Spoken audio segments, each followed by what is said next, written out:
Suite à la décision de l'État de baisser les dotations de 30% jusqu'alors accordées aux communes, les maires de France ont décidé de manifester et de lancer une pétition auprès des citoyens. Plus de 17 000 communes ou intercommunalités de France se sont déjà prononcées contre cette baisse.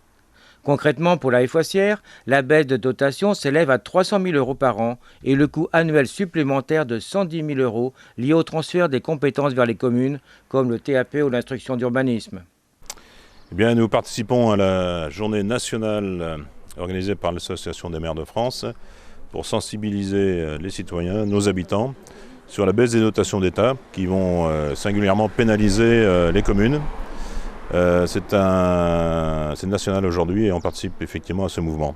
Alors pourquoi les FOissières ? Tout simplement pour faire signer une pétition pour nos administrés, leur expliquer la baisse des dotations, importante pour notre commune, puisqu'on chiffre ça à 300 000 € par exercice. Ce qui fait que pour le mandat jusqu'en 2020, on va perdre 1,5 million d'euros de dotation. Ce qui va effectivement pénaliser la commune, puisque nous aurons à gérer cette affaire. En faisant quoi ? Peut-être augmenter les impôts, peut-être réduire les services, peut-être réduire les investissements. Parallèlement à ça, il nous faudra étudier le fonctionnement pour aussi faire des économies. Donc c'est une gestion plus compliquée pour nos communes et il est important que nous sensibilisions les habitants qui risquent d'en subir les conséquences. Alors pourquoi est-ce que l'État baisse justement cette dotation ? Vous connaissez comme nous le problème du déficit public. Donc l'État a souhaité que les communes et les intercommunalités participent à ce déficit public. Le problème, c'est que c'est brutal et drastique et que ça ne correspond pas au déficit qui est engendré par ces collectivités. Il y a beaucoup d'économies à faire sans doute au niveau de l'État à notre niveau. Et au niveau des collectivités, c'est bien au-delà du déficit qui est creusé par ces collectivités. Et puis derrière, il va y avoir bien sûr un problème parce que moins d'investissement, donc on va faire moins travailler les entreprises, on va faire moins travailler le bâtiment et les travaux publics notamment, et ça risque de générer aussi des pertes d'emplois. Donc ça ne va pas dans le bon sens et ça risque de poser problème pour pas mal d'entreprises également. Alors ne serait-il pas plus adéquat, je dirais, au niveau de l'État, de rechercher les raisons de ce déficit plutôt que de vous envoyer les conséquences ?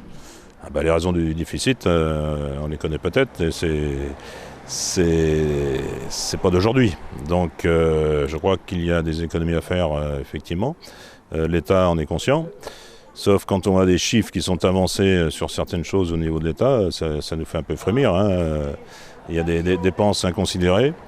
On veut bien participer à l'effort, le problème n'est pas là. On veut bien que les communes et les élus participent à l'effort, ça c'est logique.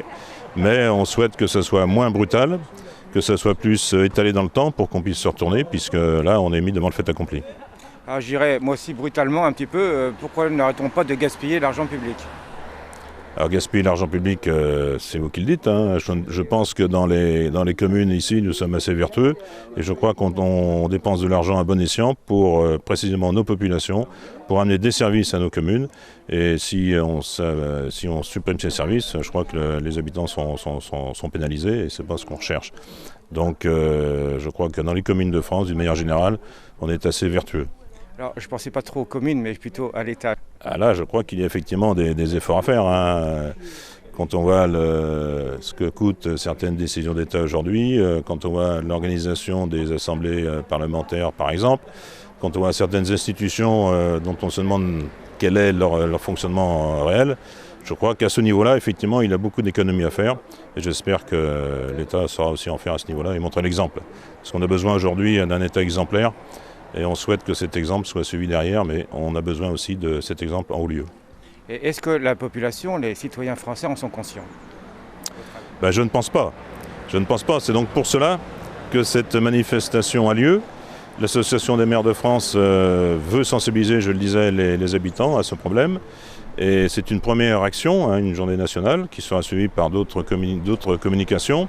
Et qui va aboutir jusqu'au Congrès des maires, qui a lieu tous les ans à Paris au mois de novembre, où là aussi nous essayerons de nous faire entendre et de faire un petit peu changer l'optique du gouvernement. Quoi qu'il en soit, certains dépensent et d'autres payent. Affaire à suivre.